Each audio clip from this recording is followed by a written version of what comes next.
What if I told you that you've been programmed to stay weak, not by accident, but by design? Every message you've absorbed about strength, push through, never quit, show no weakness, was created by people who benefit from your exhaustion. The entire self-improvement industry is built on a lie that you're broken and need fixing. Meanwhile, the ancient strategists understood something radical. You're not weak because something is wrong with you. You're weak because you're fighting a war you were never meant to win. There's another game entirely, one where your so-called weaknesses become tactical advantages, and I'm about to teach you how to play it. You've been lied to about weakness. The whole culture tells you to overcome it, conquer it, push past it, as if weakness is the enemy. So you wage war against yourself, trying to eliminate every doubt, every fear, every moment of uncertainty. And you end up more exhausted than before you started. Here's the truth they don't teach. Weakness isn't a flaw to fix. It's intelligence your body is trying to share with you. This video will show you how to stop treating yourself like a problem that needs solving and start reading yourself like a strategic map. You'll learn why the strongest people aren't the ones without weakness. They're the ones who've learned to interpret it, use it, and transform it into tactical advantage. What makes this different is simple. I'm not here to motivate you or pump you up. I'm here to teach you to read the battlefield inside yourself the way a general reads terrain, not to eliminate the valleys, but to use them. By the end of this, you won't be fixing your weakness. You'll be fluent in it. The reframe is this: you're not broken. You've been fighting the wrong war. Let me tell you about a general I once knew. Actually, let me be honest. This is a story that's been told in different forms across different times, but the truth in it remains the same. There was once a general facing an army 3 times his size. His advisors surrounded him, all of them shouting the same thing: attack, show strength, prove courage. If we retreat, they'll think we're weak. And I watched this general, this man who had won battles that seemed impossible, do something that looked like pure weakness. He retreated, not in panic, not in chaos, but with precision. He pulled back slowly, deliberately, choosing exactly where his men would go, exactly which paths they would take. His advisors were furious. His enemies were delighted. They saw weakness, and they chased him, stretching their supply lines thin, growing overconfident, becoming sloppy with every mile they advanced. They started to believe they had already won. They stopped being careful. They stopped preparing for what might come next. And when they finally caught him, it was on ground he had chosen, a narrow valley where their numbers meant absolutely nothing, where their 3-to-1 advantage became a liability, not a strength, where the very size of their army worked against them because they couldn't maneuver, couldn't spread out, couldn't use their superior force. He didn't win that battle because he was stronger. He won because he understood something profound that his enemies didn't. Apparent weakness can be invisible strength. Now, let me ask you something. How many times in your life have you been told that retreat is failure?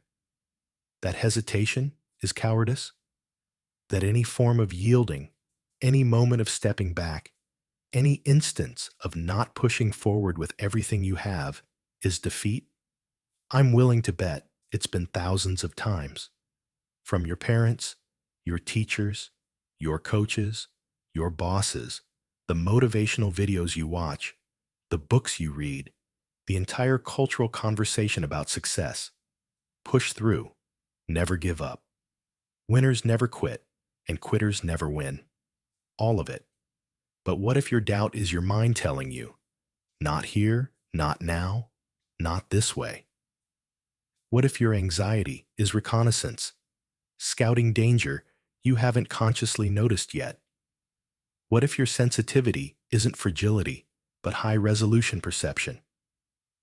What if the thing you've been calling weakness your entire life is actually wisdom trying to speak to you in a language you were never taught to understand? When in your life have you called something weakness that was actually wisdom trying to speak? Think about it for a moment. Really think. Was there a time you didn't take a job and everyone said you were afraid, but something in you knew it wasn't right? Was there a relationship you ended and people called you a quitter, but you knew in your bones it was hurting you? Was there a moment you said no when everyone expected yes and you felt weak for it, but looking back now, you can see it saved you? I want to tell you another story. This one's more personal. I remember training a young warrior who gripped his sword so tightly his knuckles went white. He was talented, dedicated, fierce, but he had this idea in his head about what strength looked like. To him, strength meant control, rigidity, never letting go. He thought that if he held tight enough, focused hard enough, stayed rigid enough, he could overcome anything through sheer force of will. I watched him shatter practice blade after practice blade because he couldn't absorb impact. He could only resist it. Every strike that came at him, he tried to meet with absolute rigidity. And metal against metal, with no flexibility, no give, something has to break. And it was always his blade. Always. He'd get frustrated, angry at himself, convinced he wasn't trying hard enough, wasn't strong enough, wasn't good enough. He'd grip the next blade even tighter. One day, I gave him a different weapon, a flexible blade, almost like a whip. Honestly, it looked ridiculous compared to the solid, impressive weapons he was used to. He hated it immediately, called it weak, said it wasn't a real weapon, said he couldn't fight with, something that bent and flexed like that. But I made him use it anyway. I made him fight with it, train with it, learn it. And he discovered something that changed everything about how he understood strength. The weapon that bends doesn't break. When his opponent struck with full force, expecting to meet resistance, the blade flexed, absorbed the energy, bent with the impact, and then snapped back with doubled force. The flexibility wasn't weakness. It was a tactical advantage he'd been trained to despise. Your emotional flexibility isn't weakness. It's shock absorption. Your ability to feel deeply, to doubt, to question, to adapt, to bend without breaking. These aren't failures of character. They're tactical advantages you've been told to eliminate your entire life. The rigid blade looks impressive. It looks strong. It looks like what people think strength should look like. But put it in actual combat, let it meet real force, real pressure, real opposition, and it shatters. You've been trying to become a rigid blade in a world that demands flexibility. And then you wonder why you keep breaking. Where are you choosing rigidity when you need adaptability? Where in your life are you holding so tight that you're about to shatter? Where are you resisting when you need to bend? These stories reveal a principle that runs through everything I'm about to teach you. The way you've been taught to think about strength is making you fragile. It's making you brittle. It's setting you up for failure and then blaming you when you can't maintain something that was never sustainable in the first place. Now let's break down exactly why and what to do about it. Real strength isn't the absence of weakness. It's the intelligent use of it. Think about water for a moment. Really think about it. Water is soft, yielding, seemingly weak. You can put your hand through it. You can separate it. It has no shape of its own. It takes the form of whatever contains it. By every definition we usually use for strength, water should be weak. And yet, water carves canyons through solid rock. Water topples mountains given enough time. Nothing can hold water for long if it wants to move. Water always finds a way. This is the first principle you need to internalize. Power without flexibility is just brittleness waiting to snap. I know that sounds simple, maybe even obvious when I say it like that. But look at your life. Look at how you actually operate. How often are you trying to be hard when you need to be fluid? How often are you trying to force when you need to flow? How often are you trying to resist when you need to redirect? When you try to eliminate weakness, you're actually eliminating feedback. Let me explain what I mean. Your fear isn't just random noise showing up to ruin your day. It's data, information, intelligence from parts of yourself that process the world in ways your conscious mind doesn't have access to. Your doubt isn't sabotage from some broken part of yourself that wants you to fail. It's quality control. It's your system saying, wait, let me check this. Something doesn't add up here. Your exhaustion isn't laziness. I need you to hear that. Your exhaustion isn't a moral failing. It's not evidence that you're weak or not trying hard enough. It's your system telling you that your current strategy is unsustainable, that you're operating in a way that will eventually break you if you keep going, that something needs to change, not in how hard you're trying, but in what you're trying to do. Modern culture worships the warrior who feels nothing, needs nothing, breaks through everything. The person who can work 100 hours a week and never complain. The person who never doubts, never fears, never hesitates. The person who just executes, just performs, just delivers no matter what. And I'm telling you, as someone who has studied warriors and John Lu and survival for longer than I can remember, that's not a description of strength. That's a description of someone who's about to collapse. Here's what history shows, what actual battlefield experience teaches. Those warriors burn out, break down, or conquer the wrong territory entirely. The undefeated general isn't the one who never retreats. It's the one who knows when to retreat.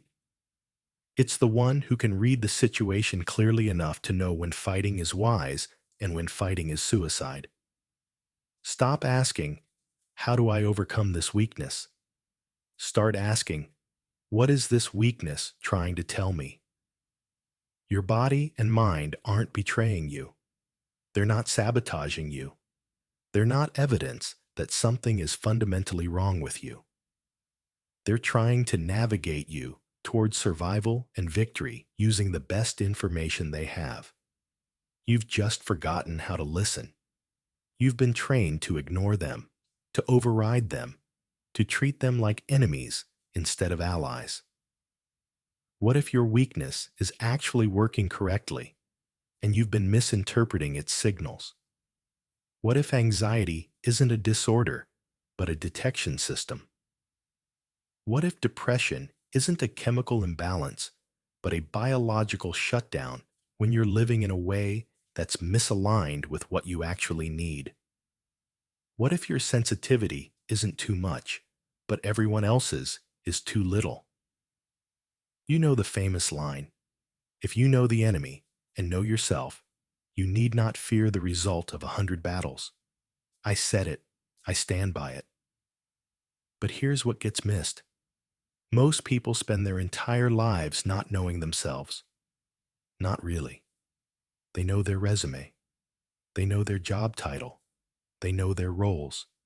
Daughter, father, employee, friend. They know their public face, the version of themselves they present to the world, but they don't know their actual patterns, their real triggers, their genuine limits. Your weakness is trying to teach you three things. First, your boundaries, where your energy naturally ends, where you need reinforcement, where you can't go alone, where you need support, resources, help. Not because you're deficient, but because you're human and humans have limits. Second, your patterns, how you respond under pressure, what you avoid, what you try to control, where you collapse, where you get rigid, where you lose yourself. Third, your terrain, which environments strengthen you, which drain you, which battlefields are winnable for someone with your particular makeup, and which are designed for someone else entirely.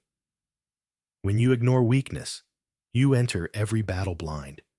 You don't know when you're fighting in favorable terrain or walking into a trap. You don't know when you're using your natural advantages or forcing yourself to compete on ground where you'll always lose. Self-knowledge isn't about self-love or self-acceptance, though those can be nice side effects. It's about tactical accuracy. It's about knowing your own capabilities and limitations as clearly as you'd want a general to know their army's capabilities and limitations. Right now, think about something you consider a weakness. Don't judge it, just observe it. Actually pause for a second and bring something to mind. Maybe it's social anxiety. Maybe it's procrastination. Maybe it's emotional volatility. Maybe it's the fact that you need more rest than other people seem to need. Whatever it is, just hold it in your mind without immediately trying to fix it or hate it. Now ask, when does it show up? Is it all the time or specific situations? What triggers it? Is it certain people, certain environments, certain demands? What is it protecting you from or preparing you for? Is it trying to keep you safe from judgment, from failure, from being seen? Is it trying to tell you that something isn't right, isn't healthy, isn't sustainable? You're not trying to change it yet. You're gathering intelligence. You're studying yourself the way a general studies terrain before a battle. And I know this feels strange. You've been taught to hate your weaknesses, to hide them, to grind them away through sheer force of will. But a general who refuses to study the terrain because it's not ideal will lose every single time. You are your own terrain. Study yourself with the curiosity of a strategist, not the judgment of an enemy. What would change if you treated your weakness as information instead of identity? Instead of saying, I am anxious, what if you said, I am experiencing anxiety, which means my system has detected something that requires attention? Instead of, I am lazy, what if you said, I am conserving energy, which means either I'm depleted or I'm unconsciously resisting something? The shift from identity to information is everything. One makes you a problem. The other makes you a mystery worth solving. There's an ancient concept called Wu Wei, action without forcing. It doesn't mean doing nothing. That's the common misunderstanding. It doesn't mean being passive or giving up, or just letting life happen to you. It means not fighting the current.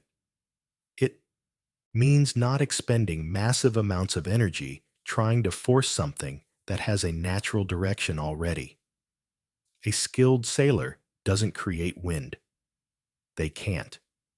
Wind exists independent of them, but they position their sails to catch it. They work with the forces that exist, not against them. Your weakness is the wind. Your job isn't to eliminate it. Your job isn't to pretend it doesn't exist. Your job is to position yourself intelligently in relationship to it. Let me give you real-world translations of what this actually looks like. You have social anxiety? Maybe large groups aren't your battlefield. Maybe massive networking events where you're supposed to work the room and make small talk with 50 people aren't where you're meant to fight. Maybe small, deep conversations are your terrain. Maybe one-on-one relationships where you can go beneath the surface are where you're unbeatable. You tire easily. Maybe you're not meant for endurance warfare. Maybe you're not supposed to work 60-hour weeks and compete with people who seem to have endless energy. Maybe you're meant for surgical strikes of focused effort. Maybe you're someone who does incredible work in short, intensive bursts and then needs real rest. You feel everything too deeply? Maybe you're not supposed to develop thicker skin. Maybe you're not supposed to become numb or desensitized or tough.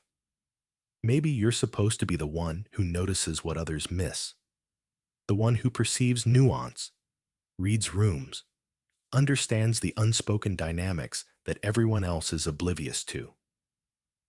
Stop trying to be strong in the ways you're naturally weak. Start becoming unbeatable in the ways you're naturally strong. This isn't giving up. This isn't settling. This isn't accepting less. This is strategy. Every single resource you spend trying to fix a weakness is a resource you're not investing in your natural advantage. Here's the hard truth. You will never be great at everything. That's not weakness. That's not failure. That's physics. You have limited energy, limited time, limited attention, limited capacity. Those limits aren't punishment for being inadequate. They're just reality. The question isn't, how do I fix everything about myself? The question is, where do I become unbeatable? What would you accomplish if you stopped trying to fix yourself and started positioning yourself? If instead of spending years trying to become comfortable with public speaking, you built a career that leveraged writing? If instead of forcing yourself into management because that's where the money is, you became so good at your craft that people paid you for your expertise? If instead of trying to be more social, more extroverted, more outgoing, you built your life around depth instead of breadth? Let me tell you about the real battle you're fighting. Here's the one that matters more than any external challenge. You versus the version of you that shame created. Every time you were told you weren't enough, that you needed to be different, that your natural way of being was wrong, a little soldier was born inside you. A voice that sounds like you, but isn't. A voice that attacks you on behalf of other people's expectations. That inner critic isn't trying to make you better. Let me be very clear about this. It's not helping you. It's not motivating you. It's not pushing you toward excellence. It's trying to make you acceptable. It's trying to keep you safe from judgment, rejection, or failure by preemptively attacking you the way it imagines others will. It thinks if it criticizes you first, if it finds all your flaws before anyone else can, if it punishes you before the world does, then somehow you'll be protected. But here's what it doesn't understand. You can't win a war against yourself. Every ounce of energy you spend in civil war is energy you don't have for actual challenges. Every moment you spend hating yourself for being anxious is a moment you can't spend addressing whatever is making you anxious. Every second you spend ashamed of needing rest is a second you're not actually resting. The strongest warriors aren't the ones who defeated themselves. They're the ones who made peace with their full reality and then moved forward from there. What if you stopped fighting yourself and started fighting for yourself? What if your weakness isn't the enemy? The voice that tells you you're not enough is? This is the real battle. Not overcoming weakness, but overcoming the shame that makes you see yourself as weak. Who taught you to be at war with yourself? And why are you still fighting their battle? Was it a parent, who couldn't accept parts of themselves and therefore couldn't accept those parts in you? Was it a culture that profits from your insecurity? Was it a religion that told you your humanity was sinful? Was it a school system that measured you against a single narrow definition of intelligence or success? Whoever it was, why are you still fighting their war? A weakness isn't weak in every context. A strength isn't strong in every moment. Wisdom is knowing when. Your sensitivity is a weakness in a combat zone and a strength in reading people, in art, in understanding what others feel. Your aggression is a weakness in negotiation and a strength in decisive action, in breakthrough moments, in cutting through nonsense. Your caution is a weakness when speed is required and a strength when consequences are high. You've been trying to be one fixed thing, always confident, always strong, always certain, always the same. But the greatest strategists are fluid. They adapt to the moment. They don't ask, am I strong or weak? They ask, what does this situation require, and do I have it? Sometimes the winning move is retreat. Sometimes it's attack. Sometimes it's patience. Sometimes it's risk. Your weakness isn't the problem. Your rigidity is. When you stop trying to be strong all the time, you free yourself to be strong at the right time. You stop burning energy, maintaining an image, and start investing it in actual effectiveness. You stop trying to be impressive and start trying to be accurate. You stop asking, what will people think? And start asking, what will actually work? What would change if you gave yourself permission to be different things in different moments? To be vulnerable with your partner and strong with your competitors. To be decisive at work and uncertain at home while you figure something out. To be confident in what you know and curious about what you don't. You've seen the stories. You've absorbed the principles. Now comes the part that actually changes your life. Application. These aren't complex. They're simple. But simple isn't the same as easy. These practices will feel strange at first because they ask you to do something radical. Stop fighting yourself and start working with yourself. Every morning, take 2 minutes, just 2 minutes, to ask yourself 3 questions. First, what's my energy level today really? Not what you wish it was, not what it should be, not what it would need to be to get everything done. What is it actually? Are you running at 80%? 50? 20? Just notice. Second, what's one thing I'm avoiding and why? Maybe you're avoiding a difficult conversation. Why? Because you're afraid of conflict. Because you don't know what to say. Because you're hoping it will resolve itself. Just notice. Maybe you're avoiding starting that project. Why? Because you're afraid it won't be good enough. Because you don't actually want to do it. Because the task is unclear. Just notice. Third, where am I trying to force something that wants to flow differently? Where are you pushing when you need to pull? Where are you trying to control when you need to allow? Where are you resisting reality instead of working with it? Just notice. You can't win battles you don't see coming. This practice teaches you to read yourself before the day demands performance. You're gathering intelligence on your own terrain, your mood, your capacity, your resistance. You're becoming a strategist of your own life instead of a victim of your own patterns. Most people react to their weakness when it shows up, often with shame or frustration. They wait until they're already overwhelmed and then hate themselves for being overwhelmed. They wait until they're already anxious and then get anxious about being anxious. This practice teaches you to anticipate, to work with, to plan around. You're not eliminating weakness. You're becoming fluent in it. When you notice yourself thinking, I'm too weak, I'm not enough, or any version of self-attack, pause. Don't argue with the thought. Don't try to replace it with a positive affirmation. Don't fight it.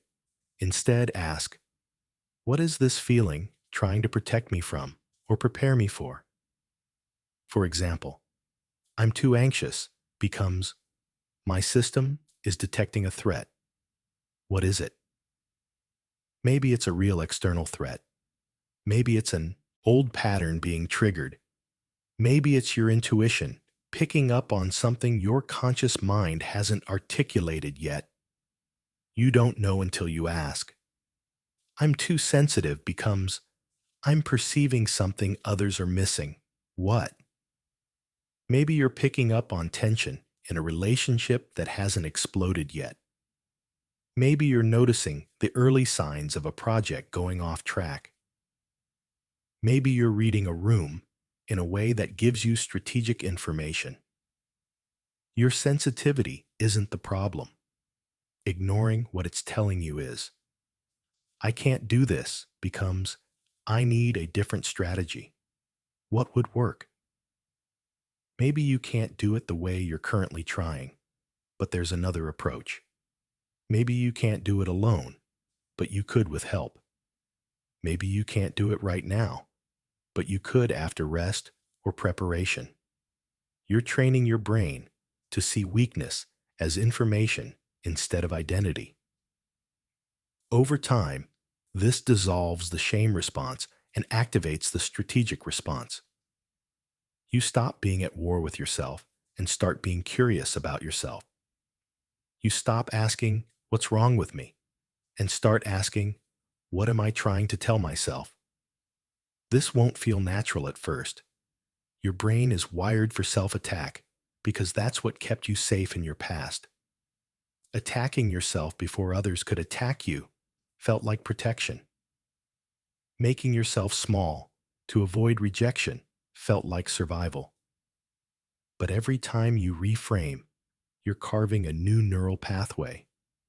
You're teaching yourself a new language, the language of self-strategy instead of self-sabotage.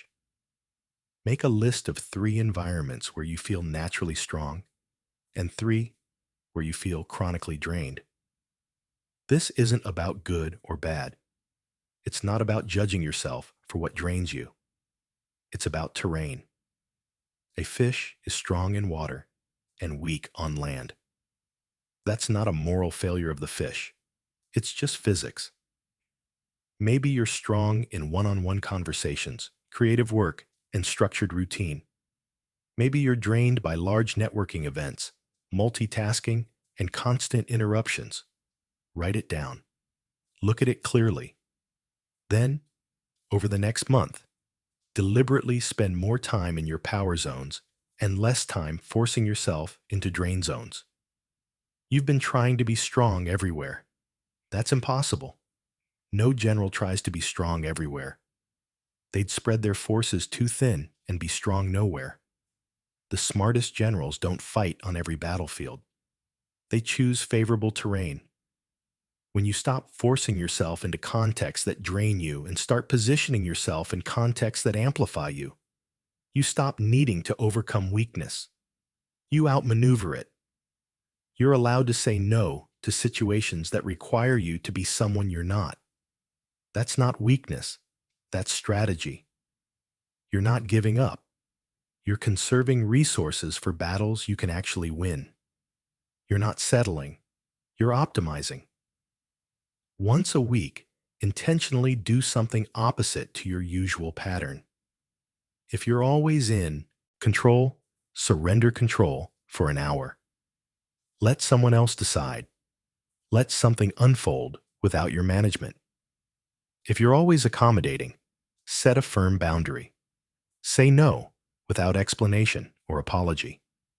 If you're always decisive, sit with uncertainty without forcing resolution. Let the question stay open. Let the answer come in its own time. Rigidity makes you predictable. Predictability makes you defeatable. This practice teaches you that you contain multitudes.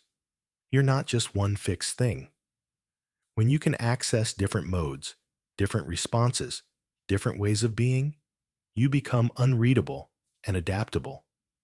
You're not trying to become someone else. You're expanding your range. You're proving to yourself that weakness and strength aren't fixed states. They're choices you can make depending on what the moment requires. You're building flexibility into your very identity.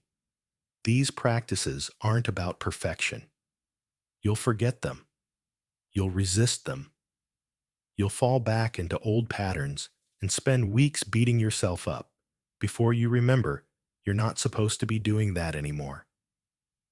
That's fine. That's human. That's part of the process. The point isn't to never be weak again. The point is to change your relationship with weakness from enemy to ally. And that transformation doesn't happen overnight. It happens slowly, through consistent small choices that add up to a completely different life. You came here believing your weakness was the problem. I hope you're leaving with a different understanding. Your weakness was never the enemy. Your misunderstanding of it was. You've learned that strength without flexibility breaks, that self-knowledge is tactical power, that the wise warrior doesn't eliminate terrain. They learn to read it and use it. The person who started watching this video however long ago thought they needed to fix themselves. The person watching now understands they need to know themselves deeply, strategically, without judgment. That shift is everything. That's the difference between spending your life at war with yourself and spending it becoming unbeatable on your own terms. Let this land in your body.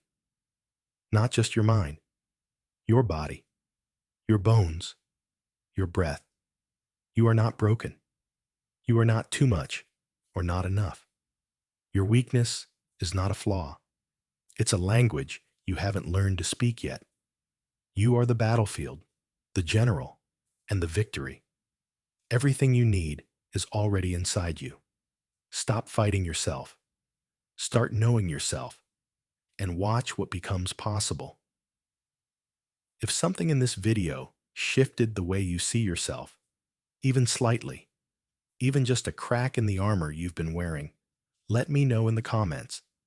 Tell me which idea landed hardest. Tell me which practice you're going to try first, or which one scares you most. This isn't just content. This isn't just information to consume and forget. This is a conversation about becoming who you actually are instead of who you were told to be.